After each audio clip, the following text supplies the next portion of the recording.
70년 이후에 그리고 135년 이제 바르코크바에 난 이후에 유대인들이 그 땅에서 쫓겨나기 시작했습니다. 그리고 그 100년을 즈음해서 역사적 측면과 종교적 측면에서 어떻게 반유대주의가 생겨났는지에 대해서 배웠는데 100년 무렵에 바르나바의 편지라든지 유대인 트리포와의 대화 이제 이런 내용들을 통해서 그 교부들 안에서 서서히 반유대주의가 이제 생겨나기 시작했다라는 것을 배웠습니다. 그래서 스턴이 지금 그 역사의 중심에서 어떤 일들이 일어나는지를 기록하고 있는 부분이 이제 그 초기의 역사인데요. 이렇게 시작하고 있습니다.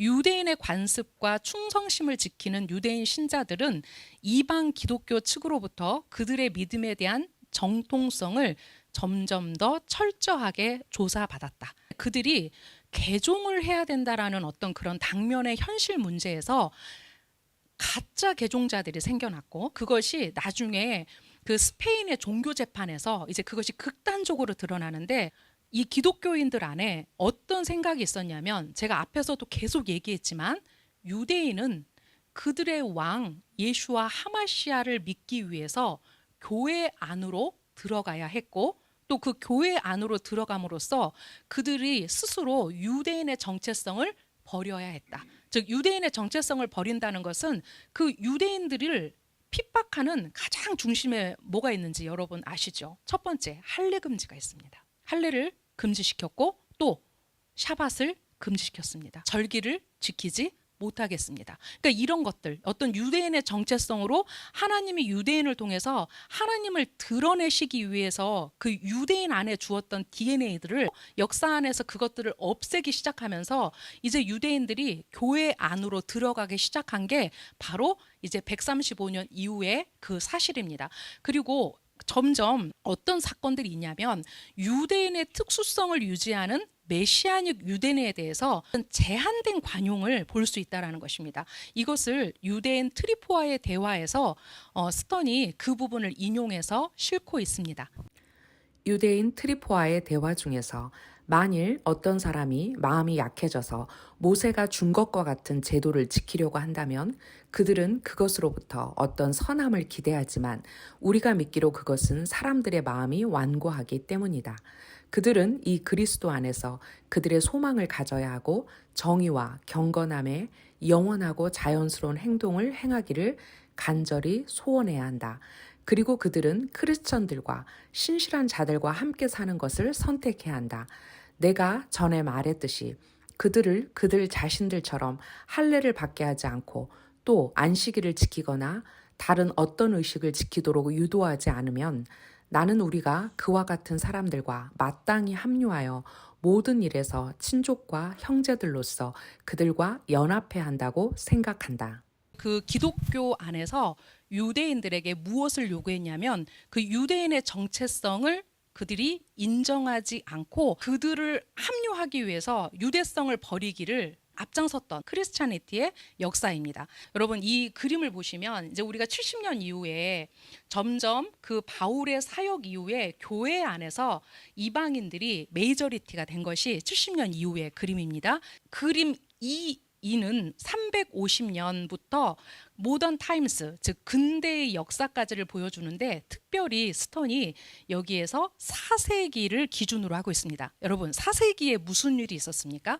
4세기에 우리가 세계사에서 배웠던 밀라노 칙령, 우리가 밀라노 칙령을 유대인을 제외하고 배우면 기독교의 승리다라고 말합니다. 왜냐하면 국가에서 기독교를 승인하는 그런 일이 있었습니다. 그리고 381년 어간에 테오도시우스 왕이 기독교를 국교로 승인하는 사건이 있었습니다. 그 일들과 더불어 유대인들에게는 어떤 일이 있었냐면 유대인들은 교회 안으로 들어가기 위해서 모든 유대인의 정체성을 포기해야만 하는 그런 일들이 동시에 있었다는 것입니다. 380년 그 어간 이후에 로마가 기독교를 국교로 채용하면서 과연 어떤 일들이 역사 속에서 있었는가? 그리고 그림 EF 오늘날의 그림을 보시면 이제 메시아닉 유다이즘이 리스토어드 회복되고 있는 그림을 지금 이렇게 차례대로 보고 있습니다. 그래서 저는 오늘 350년 이후부터 1948년 이제 그 이스라엘이 실제로 건국될 때까지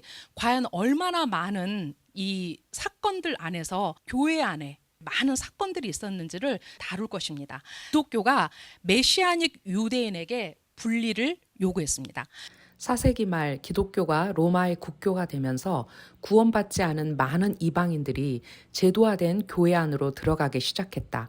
이방 기독교는 전 세계의 유대인 전체 인구보다 훨씬 더 커졌고 완전히 이방화되었으며 유대인들을 패배한 경쟁자로 여겼다. 그들은 유대성을 유지하고 싶어하는 유대인 신자들을 이해하지 못했다. 자, 그래서 어떤 일들이 있었냐면 어떤 사람이 유대인이면서 동시에 메시아닉으로서 정체성을 공식적으로 표현하는 것이 불가능해졌다. 이것을 쉬운 말로 하면 어떤 뜻일까요? 유대인이 교회 안에서 개종을 하고 기독교인으로 들어갔을 때 이제 그는 유대인의 정체성을 가지고 하나님이 명령한 이러한 여러 가지 유대인이 가져야 될 그런 관습들을 지킬 수 없게 되었다라는 것입니다. 두 번째, 유대인의 메시아를 받아들이기 원하는 유대인은 그의 민족을 떠나 교회로 넘어가야 했다. 즉 민족을 떠나 교회로 넘어가야 했다는 것은 이제 그들은 더 이상 유대인의 정체성이 아니었다는 거죠. 자, 예수와를 믿게 된 유대인들은 그들이 승인해야 했던 성명서대로 유대교, 유대문화, 그리고 유대 민족들로부터 그들 자신을 완전히 분리하도록 요구받았다. 이게 바로 무엇입니까? 콘스탄티노플 공의회에서 유대인들이 기독교로 개종했을 때 어떻게 그들이 선서하고 들어갔는지 그 이야기를 우리가 읽었었습니다. 나는 모든 관습과 의식, 율법주의, 무교병, 히브리인들의 양해제사, 그리고 히브리인들의 모든 절기들, 희생제물, 기도, 정결례, 성결과 화목제, 금식, 월삭과 안식일, 유대적 미신, 찬송과 영창, 예식 준수와 회당, 그리고 히브리인들의 음식과 음료를 포기합니다. 나는 유대인의 모든 것, 모든 율법, 종교의식 및 관습을 절대적으로 포기합니다. 그리고 만약에 이후에 내가 이를 부인하고 다시 유대인의 미신적 행위를 하거나 유대인들과 함께 먹거나 그들과 함께 금식하거나 그들과 함께 공개적으로 논쟁하고 그들의 헛된 믿음을 정죄하는 대신 은밀하게 기독교의 믿음에 대해 비난하거나 이야기한다면 가인의 두려움과 게하시의 문둥병이 내게 닥칠 것이며 또한 내가 인정한 법적인 처벌을 마땅히 받겠습니다. 그리고 오는 세상에서도 나는 저주를 받아 내 영혼이 사탄과 마귀들과 함께 앉게 될 것입니다. 이러한 고백하에 이제 유대인들이 기독교인들로 들어가기 시작했습니다.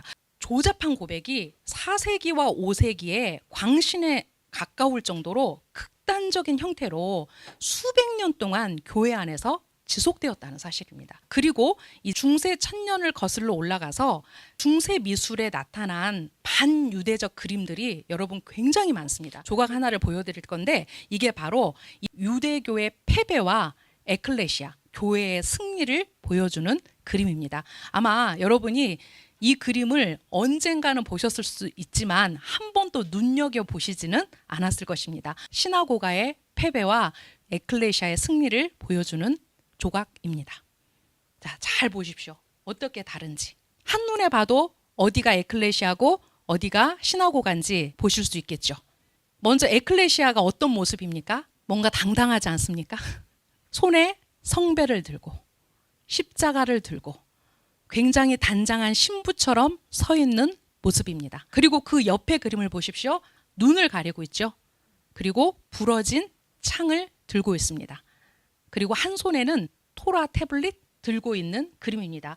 프랑스 스트라스부르크 성당에 있는 문에 있는 조각입니다. 그리고 똑같은 거를 제가 하나 더 보여드릴게요. 유대인 유랑사 박물관에서 같은 작품을 이렇게 또 보여주고 있습니다.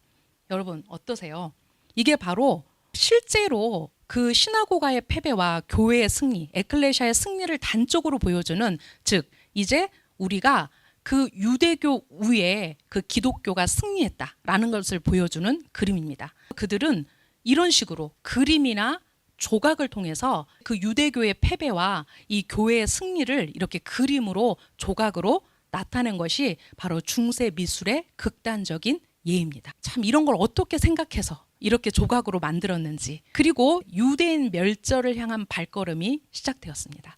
유대인 멸절, 바로 우리가 알고 있는 600만 대학살을 향한 그 멸절의 발걸음이 어떻게 시작되었는지를 제가 오늘 여러분하고 나눌 것입니다. 먼저 스턴의 얘기를 한번 읽어보겠습니다.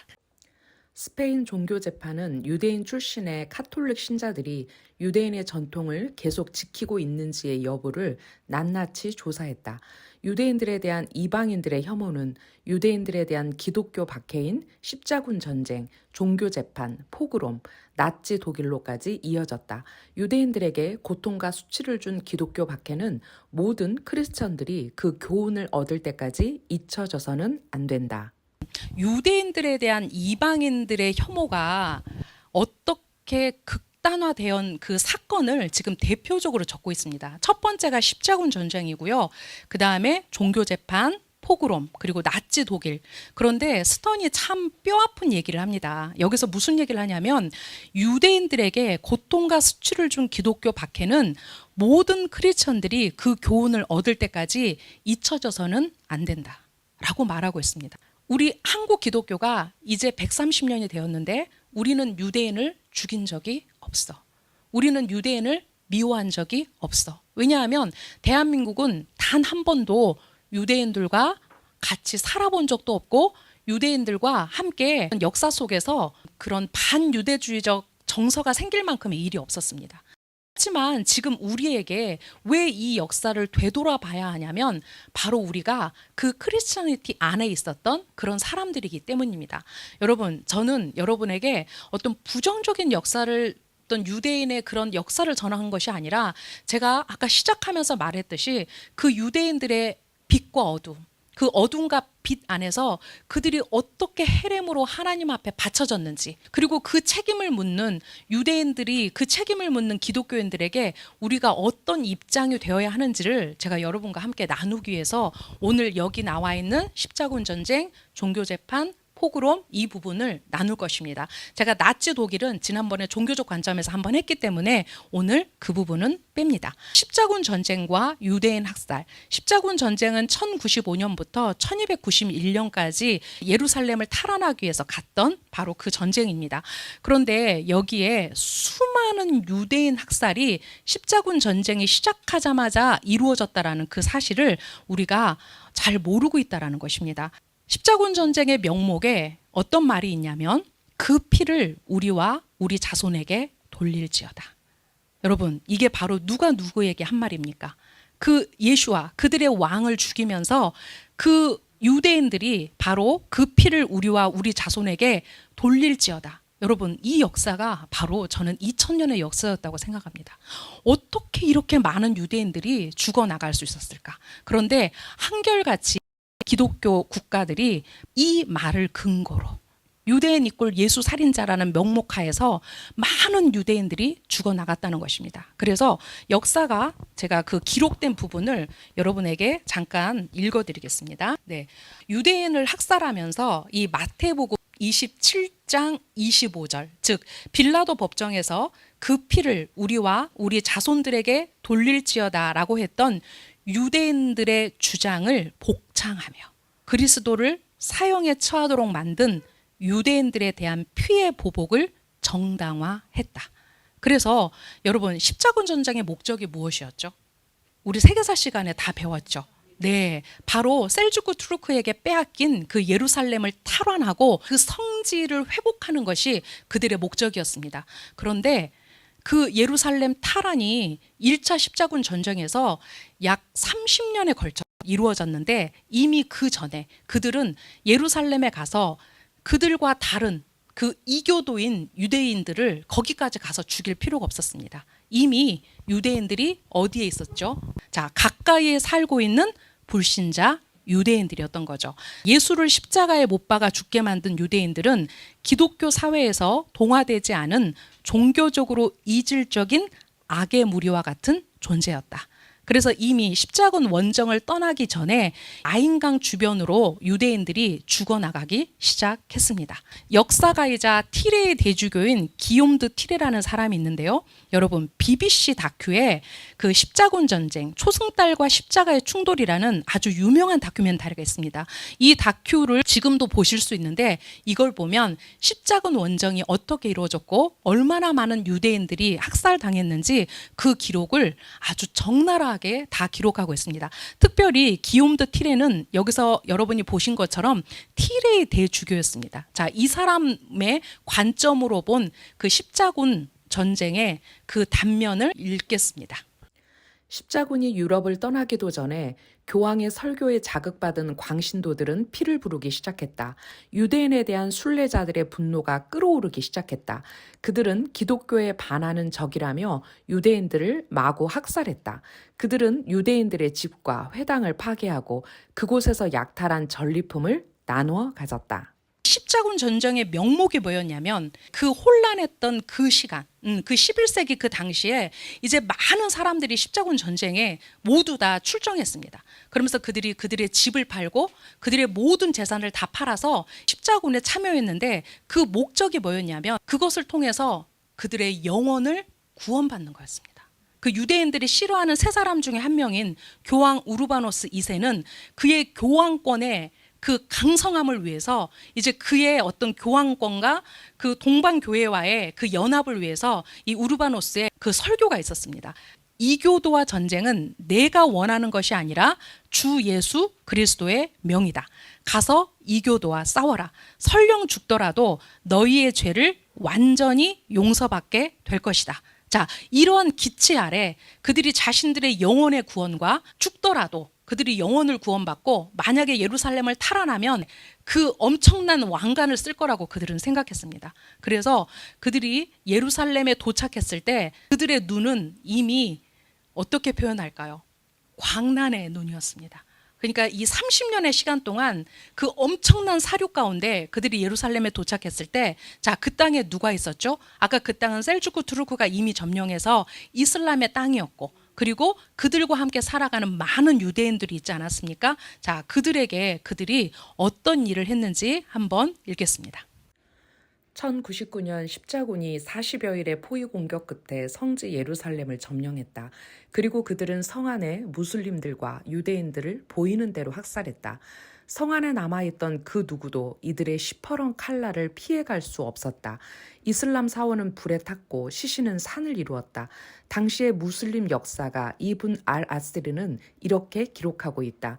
성지의 주민들은 그들의 칼날 아래 쓰러졌다. 프랑크인들은 일주일 동안 수많은 사람들을 학살했다. 알-아크사 사원에서 그들은 7만 명이 넘는 사람들을 죽였다. 유대인들은 회당으로 숨어들었지만 십자군들은 거기에 불을 붙였다. 유대인들은 산채로 타 죽었는데 그것은 예수의 이름으로 바쳐진 번제의 절정이나 다름없었다. 아름다운 광경이 눈앞에 펼쳐졌다. 우리의 병사들은 적들의 머리를 잘랐고 어떤 병사들은 활을 쏘아 그들을 탑에서 떨어지게 했으며 또 어떤 병사들은 그들을 화염 속에 던져 넣음으로써 더 오래 고문을 가했다. 길거리에는 머리, 손, 발의 무더기들이 쌓여 있었다. 사람과 말의 시체를 피해 길을 골라 다녀야 했다. 이제 셀주크 투르크 쪽에게 점령당하고 있는 그 성지를 탈환하는 데 목적이 있었다라고 우리는 표면적으로 알고 있지만 그 안에는 교황의 교세를 확장하려는 그 교황의 엄청난 야욕과 더불어 또 그 당시 그 평민들의 그 삶 속에서 너무나 암울한 시대를 살았기 때문에 뭔가 이 십자군 전쟁에 참여함으로써 그들이 엄청난 어떤 하나님의 영화 안으로 들어갈 거라고 그들이 생각했던 것입니다. 그리고 지금도 우리가 기독교의 딜레마는 뭐냐면 내가 과연 구원받았는가 이 문제이지 않습니까? 그런데 그 성지를 탈환하고 그들에게 주어지는 가장 큰 영광은 뭐였냐면 바로 그들에게 구원의 확신이었습니다. 그래서 이런 어떤 많은 배경들과 함께 이 십자군 전쟁이 이루어졌고, 이 십자군 전쟁에서 유대인들이 학살당하는, 그래서 모든 역사가들이 한결같이 기록하는 것은 바로 그 한 날 7만 명이 학살되었다. 여러분, 이 7만 명 안에는 단순히 유대인만 있는 것은 아닙니다. 그 땅에 있었던 이슬람 교도들도 함께 죽었다라는 그런 기록들이 역사책에 기록되어 있습니다. 이게 바로 크리스찬이티, 크리스텐덤이 자행한 일입니다. 또 두 번째 얘기인데, 이제 이 반유대주의가 여러분 합법화됩니다.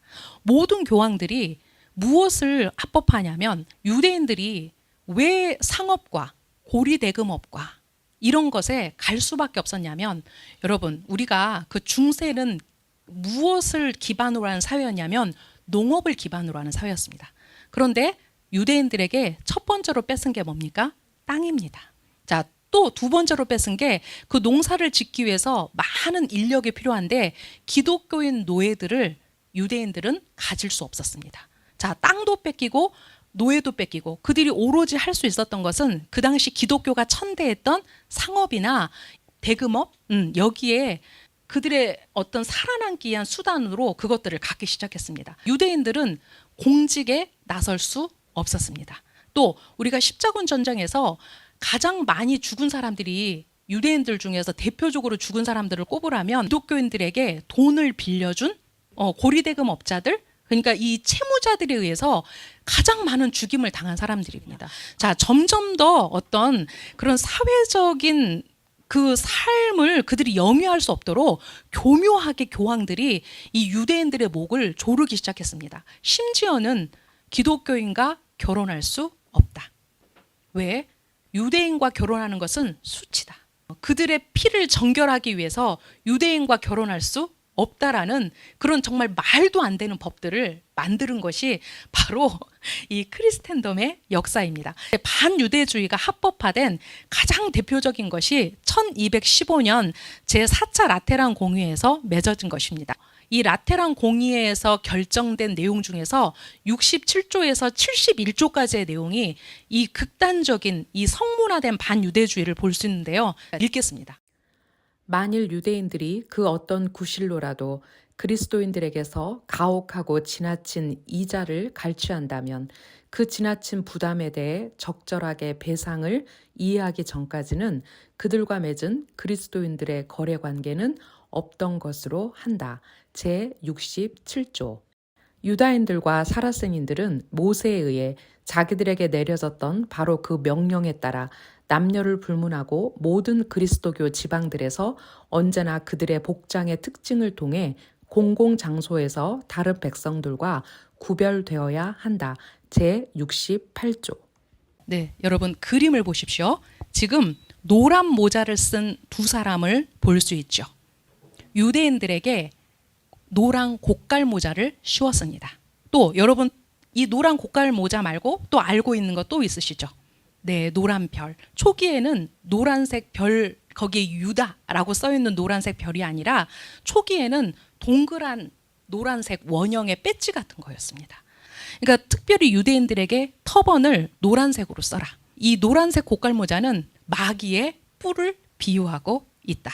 이런 식으로 유대인들에게 어떤 특정한 옷을 입혔다라는 것은 그 의도 안에 무엇이 있는 것일까요? 구별과 차별이죠. 언제든지 유대인은 그 복장만으로도 공격의 대상이 될 수 있었습니다. 이것이 문서화된 것으로 끝났냐? 나치 독일이 유대인들에게 어떻게 했는지 전부 다 옷에다가 다이별, 노란색 다이별을 다 붙이게 했습니다. 그 노란색 다이별은 곧 유럽 시민들에게 무엇이었냐면 유대인 공격해도 좋아. 저들을 짓밟아도 좋아. 이런 표시가 되었던 것입니다. 라테란 공의회에서 결정된 내용입니다. 그리스도를 모욕한 자가 그리스도인들을 다스리는 권세를 누린다는 것은 매우 불합리한 일이기 때문에 이 사안에 관한 톨레도 공의회의 현명한 결정을 본 법령에서 갱신하여 위반자들의 거만함을 꺾어놓고자 한다. 따라서 금하는 바 유대인들은 공직을 맡을 수 없다. 만일 누가 그들에게 그런 직무를 맡긴다면 그는 경고를 받은 후 해마다 거행하라고 명한 공의회의 결정에 따라 형벌 제재를 받아야 한다. 제69조. 이제 유대인들이 어떠한 공직에도 참여할 수 없는 제2시민, 열등시민으로 전락하는 이제 그런 계기가 됩니다.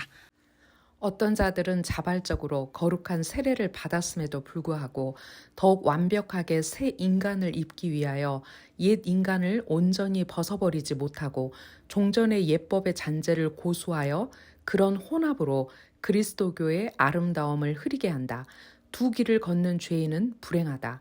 자신들을 자유의지로 그리스도교에 바친 사람들이 구원에 도움이 되는 규제를 통해 그리스도교 예법을 준수하면서 보존되도록 성당들의 고위 성직자들은 옛 예법을 지키는 그런 사람들을 어떤 식으로든 억제해야 한다. 이제 공식적으로 개종한 유대인들이 그들의 전통을 따라가는 것을 근본적으로 차단하기 위해서 이렇게 공의회에서 이 내용을 결정하게 됩니다. 여러분, 나비 효과 아시죠? 나비는 날개만 쳤을 뿐인데 무엇이 일어납니까? 태풍이 일어나죠. 바로 이렇게 날개를 쳤던 이런 내용들이 결국 유대인 멸절을 향해서 지금 가고 있다는 것입니다. 이것을 누가 결정했냐면 바로 4차 십자군 전쟁을 주도한 교황 이노센트 3세가 라테란 공의회에서 결정한 내용입니다. 자, 이 사람은 어떤 사람이었을까요? 이 사람은 유대인들은 그리스도를 거부한 대가로 고난받으며 영원히 평화를 누릴 수 없는 저주받은 민족이라고 생각한 사람이었습니다. 그는 종교재판소를 만들어 아까 우리 70조에서 이제 온전히 그 유대인이 기독교를 개종했지만 그것을 감추려고 했던 사람들을 종교재판소를 만들어 교황의 명을 따르지 않는 사람들을 100만 명 이상 살해합니다. 이게 바로 교황 이노세트 3세 바로 크리스텐덤 크리스찬니티가 한 일입니다. 여러분, 교회가 한 일입니다. 그리고 흑사병. 여러분, 흑사병이 굉장히 오랜 시간 갔습니다. 그리고 유럽에 엄청나게 많은 인구가 죽어나갔습니다. 그런데 누가 안 죽었다고요? 유대인들이 안 죽었다고요. 왜 안 죽었다고요? 그들이 정결법에 따라서 손도 잘 씻었고 특별히 유럽에 있는 사람들보다 그런 그들의 문화 안에 녹아있는 정결법은 그들이 그 흑사병을 피해가도록 했습니다. 자, 그러자 어떤 소문이 돌았냐면 유대인이 우물에 독을 탔다라는 소문이 돌기 시작했습니다. 폴 존슨의 유대인의 역사에서 이 이야기를 기록하고 있습니다. 인구의 4분의 1 내지 절반이 죽어나가는데도 역병의 원인을 찾을 수 없자 사람들은 엄청난 충격에 휩싸였다. 이 때문에 흑사병이 페스티드 마누팍타, 즉 인간이 악의적으로 퍼뜨린 질병이라는 확신을 갖게 되었다. 고문을 받다 겁에 질린 유대인들이 허위 자백을 하자 모든 조사가 유대인에게 집중되었다. 네, 그 고문의 강도가 너무 높았기 때문에 이제 유대인들이 허위 자백을 하기 시작합니다. 어떤 랍비가 나에게 한 주머니를 줬는데 그 주머니를 우물에 넣으라고 했어. 말도 안 되는 그 고백하에 이제 흑사병의 주범은 누구다? 유대인이다. 라는 유대인이 우물에 독을 탔다. 이 이야기가 유럽 전역에 퍼지기 시작합니다. 자, 그래서 많은 유대인들이 이제 학살당하게 됩니다. 1096년 이래 최악의 반유대주의 물결이 300개가 넘는 유대인 사회를 삼켰다. 독일과 오스트리아, 프랑스, 스페인에서 더욱더 심했다. 유대인의 자료에 따르면 마인츠에서 6,000명, 스트라스부르에서 2,000명이 죽었다. 카를 4세는 이 유대인 학살이 너무나 무서울 정도로 번졌기 때문에 사람들에게 유대인을 학살한 그 죄를 없애주는 칙령을 발표합니다. 카를 4세는 유대인들을 살해한 도시에 면죄부를 발행하지 않을 수 없었다. 인류 시민들이 잘 알지 못하고 혹은 알지 못하는 곳에서 이런저런 방법으로 저지른 유대인 살해와 박멸을 포함한 모든 범죄에 대해 용서를 허하노라. 그래서 그 당시에 얼마나 많은 유대인들이 유럽 전역에서 그 흑사병의 원인자로 죽어나갔는지 역사가 기록하고 있습니다. 그리고 그 악랄했던 스페인 종교 재판, 네, 이 스페인 종교재판소가 1480년에 세워졌습니다. 그리고 그들의 명목은 뭐였냐면 위험한 콘베르소를 색출하라. 이 콘베르소는 뭐냐면 유대인이었다가 기독교로 개종한 사람들을 부르는 스페인 말입니다. 이 콘베르소를 색출하는, 즉 위험한 콘베르소 누구였을까요? 개종은 했는데 여전히 유대적 전통 안에 있는 샤밧을 지키고 할례를 행하고 이런 사람들을 이제 색출하는 작업을 하기 시작합니다. 그들이 위험한 콘베르소들을 어떻게 색출했냐면 성례를 회피하는 자들, 주일에 일하는 자들. 여러분, 이스라엘에 가면 우리가 주일이라고 생각하는 일요일에 그들은 모두 출근합니다. 주일에 일하는 자들, 위험한 자들입니다. 성호를 긋지 않는 자들, 예수나 마리아에 대해 전혀 언급하지 않는 자들, 미사에 형식적으로 참여하는 자들, 거기에 무엇이 플러스 되냐면 철학적으로 토론을 주고받는 것까지를 위험한 콘베르소에 넣었습니다. 유대인들은 체계 민족입니다. 유대인들은 둘이 모이면 세 가지 의견이 나오는 아주 토론을 즐기는 민족입니다. 그런데 철학적으로 토론을 주고받는 그들의 작은 모임을 그들이 소탕해가지고 그들을 전부 다 잡아들이기 시작했습니다. 어떤 일이 있었냐면 도미니크 수도사였던 토마스 데 토르케마다가 재판장으로 있는 12년간 종교재판소에서는 유대교를 비밀리에 신봉한다는 이유로 남녀를 통틀어 약 1만 3천 명의 콘베르소를 고발했다. 그런데 여러분, 그들을 어떻게 죽였다고요? 화형시켰어요. 이 콘베르소를 색출해서 화형시키는 그림은요, 이거는 아주 그냥 가장 평범한 그림 제가 실은 거고 정말 악랄하게 그 화형시키는 그림들이 지금 남아 있습니다. 종교재판소는 모든 대상을 샅샅이 조사했고 당연히 주 임무는 숨어있는 유대인을 색출하는 것이었다. 종교재판소가 문을 닫기까지 총 34만 1000명의 희생자가 발생했다. 그중 3만 2천 명 이상이 화형에 처해졌다. 바로 이게 마녀 사냥입니다. 이 스페인의 종교재판이 어느 정도로 악랄했냐면 교황이 오히려 그것을 말렸습니다. 하지만 이미 유대인에 대한 이 반유대주의 감정이 그것을 교황의 권위도 받아들이지 않을 정도로 사람들의 마음이 이미 악해져 있었습니다. 이것이 오랜 역사 속에서 그 반유대주의가 어떻게 극단적으로 나타나고 있는지에 대한 아주 간단한 예를 제가 여러분에게 보여드리고 있는 것입니다. 그리고 이제 포그롬, 마지막으로 포그롬입니다.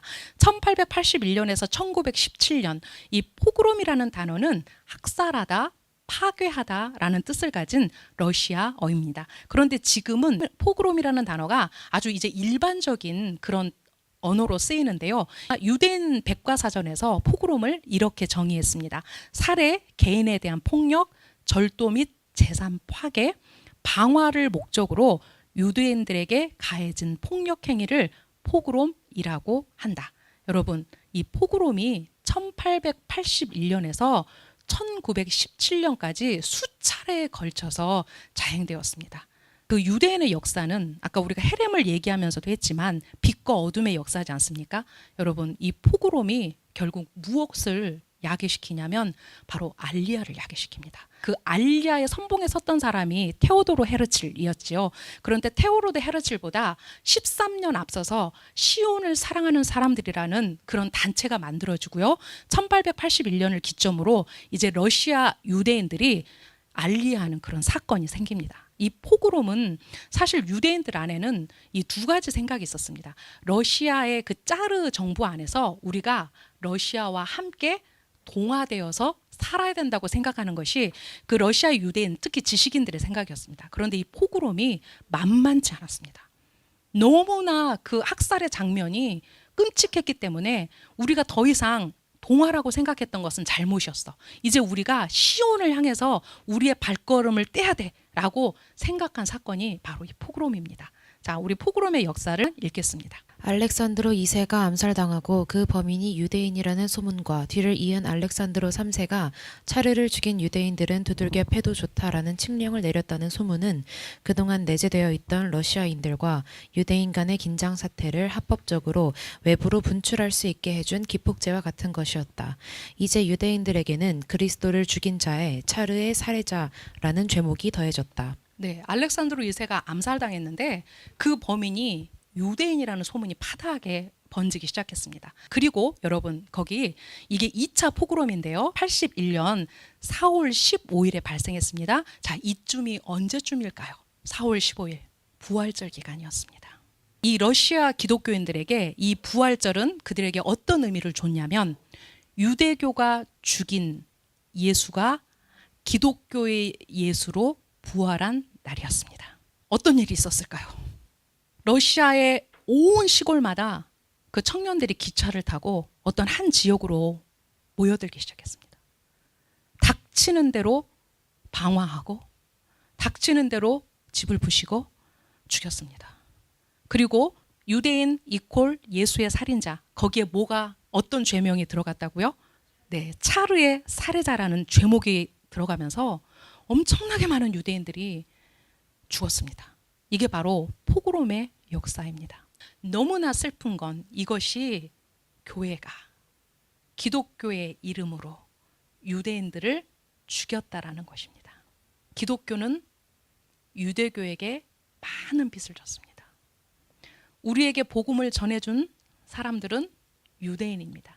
우리를 위해 죽으신 분은 유대인의 왕 예수와입니다. 그런데 그들이 저 피를 우리와 우리의 자손에게 돌리라는 그 말이 역설적이게도 이렇게 역사 속에서 유대인들이 헤렘으로 죽어나가는 일들이 기독교 크리스찬이티 크리스탄덤에 의해서 모두 다 이루어졌다라는 것입니다. 사실 너무나 슬픈 역사입니다. 유대인들은 강제 개종을 거쳐 이제 추방을 걸쳐 멸절의 역사로 갑니다. 라울 힐베르크라는 홀로코스트 연구 최고의 권위자가 있습니다. 자, 이 사람이 바로 지금 우리가 읽은 강제 개종과 추방과 멸절을 이렇게 말로 표현했습니다. 처음에 중세의 그리스도교 지도자들은 이렇게 말했다. 너희들이 유대교 신자인 이상 우리와 함께 살 권리가 없다. 그 다음에 세속 지도자들은 선언했다. 너희들은 우리와 함께 살 권리가 없다. 마지막으로 나치 독일은 다음과 같이 주장했다. 너희들은 살 권리가 없다. 나비의 날개짓은 결국은 유대인 멸절이라는 엄청난 역사의 결과물로 나타났습니다. 여러분, 이게 바로 우리가 그림 350년에서 본 교회와 이스라엘이 영원히 멀어진 이 시대 안에서 이루어진 이야기입니다. 왜 스턴이 이렇게 멀리도 두 개의 원을 따로 그려놨는지 우리가 이 역사 속에서 저는 이 그림이 여러분들에게 충분히 이해될 거라고 생각합니다. 하지만 오늘날 이제 메시아닉 유다이즘이 회복되고 있습니다. 메시아닉 유대교의 회복. 아주 최근까지 유대민족과 교회는 메시아닉 유대교를 위한 자리 없이 분리된 채 남아 있다. 교회에 대한 경험이 대부분 부정적이었던 대다수의 유대인들과 유대민족과 관련된 신앙을 그들의 소유라고 오해했던 대다수의 크리스천들이 그 길을 원했다. 바로 스턴이 지금 이 이야기를 하고 있습니다. 이 역사 속에서 멀어진 이것을 누가 앞당길 수 있냐면 바로 메시아닉 유대인들. 이제 그들이 그 정체성 안에서 그 하나님의 어떤 그 신비를 깨닫기 시작하고 또 우리 이방인들이 올리브 나무에 접붙여짐으로써 우리가 누구에게 사과할 것인가? 이제 유대인의 왕 예수와께 우리가 그 사과하는 이방인들이 생겨날 때 그 멀어졌던 간극이 좁아지는 이제 그 역사들이 시작되고 있다는 것입니다. 그리고 우리가 지금 바로 그 시대에 살고 있다는 것입니다. 역사 속의 교회와 이스라엘 이제 근대입니다. 우리가 너무나 궁금한 이야기. 모든 이스라엘이 구원을 받을 것이다. 우리가 가장 궁금해하는 거. 그렇다면 콜 이스라엘이라는 관점에서 모든 유대인들이, 혈통적 유대인들이 다 구원을 받는다는 말입니까? 우리 사실 그 질문 굉장히 많이 하죠. 다음 시간에 제가 어떤 내용을 할 거냐면, 우리가 알고 있는 복음과 구원은 개인을 위한 복음과 구원이 아니라 공동체를 위한 구원과 복음이다. 이제 이 내용을 책의 내용으로 여러분과 나누려고 합니다. 우리는 이론적으로는 너무나 잘 알고 있습니다. 예수와 하마시아가 머리 대신 한 몸이다. 한 몸이다. 그리고 올리브 나무는 하나다. 그런데 우리 안에는 여전히 뭐가 있냐면 개인의 구원과 개인의 복음에 포커스되어 있습니다. 그 관점에서 예수와 하마시아가 머리 대신 한 몸, 하나된 올리브 나무를 여러분이 마음으로 받아들였다면 모든 이스라엘이 구원을 받을 것이다. 이제 이 말이 아마 여러분에게 저는 제가 설명하지 않아도 이해될 것이라고 생각합니다. 자, 콜 이스라엘은 무엇일까요? 결국 올리브 나무입니다. 그 올리브 나무가 구원 받을 것이라는 것입니다. 여러분, 이 그림을 잘 보십시오. 이제 스턴의 그림 중에서 이 G 마지막 그림입니다. 모든 이스라엘이 구원을 받을 것이다. 로마서 11장 26절을 이 그림으로 그리고 있습니다. 예수와 하마시아가 머리 되시고 그 아브라함과 이스하악과 야곱이 그 뿌리가 된 올리브 나무 안에서 그 구원을 우리가 말해야 된다는 것입니다. 그래서 그 구원은 개인의 구원이 아니라 이제 공동체적 구원입니다. 자, 이제 스턴이 무엇이라고 하는지 한번 읽어주십시오. 히브리적 사고에서 전체를 뜻하는 콜이라는 단어는 모든 개별적 개개인을 의미하는 것이 아니라 오히려 주요 부분, 필수 부분, 상당한 다수를 의미한다. 그렇기 때문에 모든 이스라엘이 구원을 받는다라고 할 때 그것은 예수아를 믿는 신자들 개개인이 아니라 유대 국가 안에 있는 대다수의 사람들이 믿게 되고 그들이 믿음의 원소유자가 된다는 말이다. 네, 여러분, 혈통적 유대인이 모두 구원받는 것입니까? 라는 질문에 대해서 지금 스턴이 어떤 대답을 하고 있냐면 모든 이스라엘이 구원을 받는다. 이 말은 예수아를 믿는 신자들 개개인을 가리키는 것이 아니라 유대 국가 안에 있는 대다수의 사람들이 이제 믿게 될 것이고 그들이 믿음의 원소유자가 된다는 것입니다. 여러분, 믿음과 복음과 예수아의 원소유자가 누구였습니까? 바로 이스라엘입니다. 바로 그들이 구원받게 될 것이라는 사실입니다. 그런데 정말 유감스러운 것은 이 두 개의 원이 하나가 돼서 그 안에 모든 빚금이 들어간다면 얼마나 좋았을까요?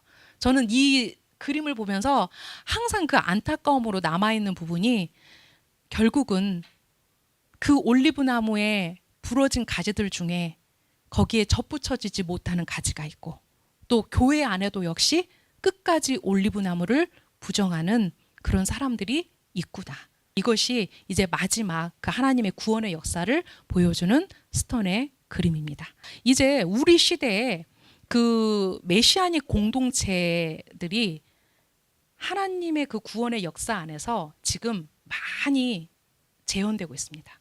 실제로 전 세계적으로 랍비들 안에도 그들이 예수와 하마시아를 그들의 왕으로 믿는 사람들이 늘어난다는 그 통계되지 않은 이야기들이 있습니다. 많은 유대인들이 예수와를 그들의 왕으로 믿고 먼저 무엇을 회복해야 되냐면 바로 그들 스스로 복음의 유대성을 회복해야 됩니다.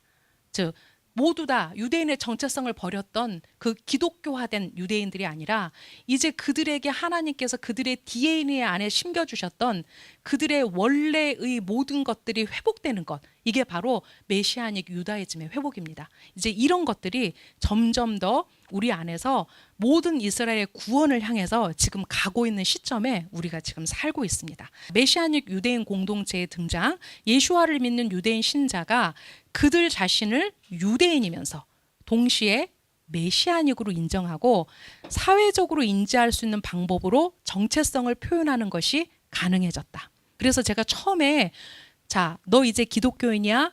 햄 샌드위치를 먹어도 돼? 이제 우리는 아무도 그렇게 말하지 않습니다. 당신이 정말 유대인이라면 샤bat 지키십니까? 당신이 정말 유대인이라면 그 기독교 빼앗았던 그 많은 유대인의 정체성을 지금 얼마나 회복하고 계십니까? 이제 우리가 그 질문을 역으로 유대인들에게 할 수 있는 그 시대에 살고 있습니다. 이것은 이제 정치적으로나 경제적으로나 사회적으로나 어떤 그 자유라는 그런 관념들, 즉 계몽주의 이후에 그런 자유라는 인권이라는 개념들이 유대인들에게도 주어지면서 이것이 이제 점점 더 역사 안에서 나타나기 시작했고, 그것이 하나님의 사랑을 보여주는 현상이라고 스턴은 말합니다. 올리브 나무는 하나입니다. 여러분, 우리는 이 사실을 절대로 놓쳐서는 안 됩니다. 올리브 나무는 하나입니다. 이스라엘은 하나입니다. 영적 이스라엘 없습니다. 이스라엘은 하나입니다. 올리브 나무는 하나입니다. 메시아닉 유대교가 교회와 유대민족 사이의 분열을 치유하는 목표에 성공적으로 도달할 것이라는 기대가 오늘날 우리에게 가능해졌다. 여러분, 이걸 스턴이 말한다고 생각하고 한번 들어보십시오.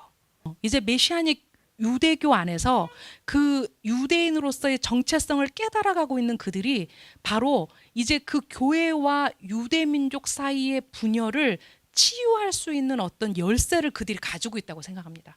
여러분, 그 열쇠는 동시에 누가 가지고 있습니까?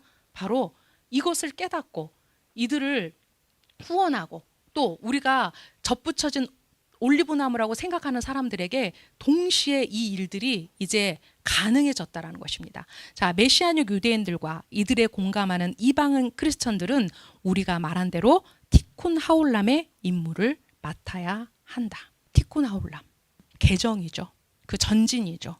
그래서 우리가 더 이상 크리스텐덤이 자행했던 그 어떤 역사적 백그라운드 안에서 우리가 무엇을 해야 될 것인가, 이제 우리가 유대를 향해서 어떻게 서야 될 것인가에 대한 이 티쿤 하올람의 이 개정이 우리 안에도 일어나야 된다라는 것입니다. 하나인 이들은 유대인 메시아 예수아를 믿는 공통된 믿음이 있기 때문에 하나님의 백성을 표면적으로 둘러나는 교회와 유대교의 분열로 야기된 피해를 회복하기 위해 협력할 수 있다. 바로 우리가 그 일을 할 수 있다라는 것입니다. 유대인들은 강요나 속임수에 의해서가 아니라 기꺼이 자발적으로 유대인의 메시아인 예수아를 이해하고 믿게 될 때에만 유대인들의 오랜 노력의 목표가 성취될 것이라는 것을 반드시 이해해야 한다. 교회는 강요나 속임수에 의해서가 아니라 기꺼이 자발적으로 명시적이던 은밀하던 어떤 형태의 반유대주의와 냉담함을 버리고 유대인과의 친밀한 연합을 인정했을 때에만 그것의 목표가 성취될 것이라는 것을 이해해야 한다. 강요나 속임수가 아니라 기꺼이 자발적으로 유대인이나 우리 이방의 교회가 이런 역할들을 할 때 이제 그 마지막 때 분리되어졌던 유대인 이스라엘과 이 교회에 그 엄청나게 벌어져서 동시에 만나지 않을 것 같은 그것을 우리가 가교의 역할을 할 수 있다는 것입니다. 여러분, 한 사람 한 사람이 그 역할을 할 때 정말 지금 아직도 본인들이 올리브나무에 접붙여져야 될지 모르는 많은 사람들에게 이제 이런 것들을 우리가 정말 전하고, 또 왜 반유대주의가 하나님이 슬퍼하는 역사인지 저는 그 생각 참 많이 했습니다. 여러분, 왜 유대인들을 죽이려고 했을까? 왜 이스라엘을 멸절하려고 했을까? 결국 그 안에 하나님은 없다. 왜냐하면 하나님은 이스라엘의 하나님이기 때문에 이스라엘이 없으면 하나님도 없다. 그 결론을 내릴 수밖에 없었습니다. 이것보다 더 큰 목표가 있을까? 우리는 온 이스라엘이 구원받을 것이라는 바울의 예언이 성취되기까지 역사적 소용돌이를 경험하는 흥미진진한 시대를 살고 있다. 그리고 우리가 그 목적을 달성하기 위해 노력할 때 무엇보다 필요한 것은 이스라엘과 교회의 관계에 대한 올바른 이해로 무장되는 것이다. 여러분, 오늘 우리가 다 같이 올리브 나무에 접붙여진 것을 선포하는 날이 되었으면 좋겠습니다.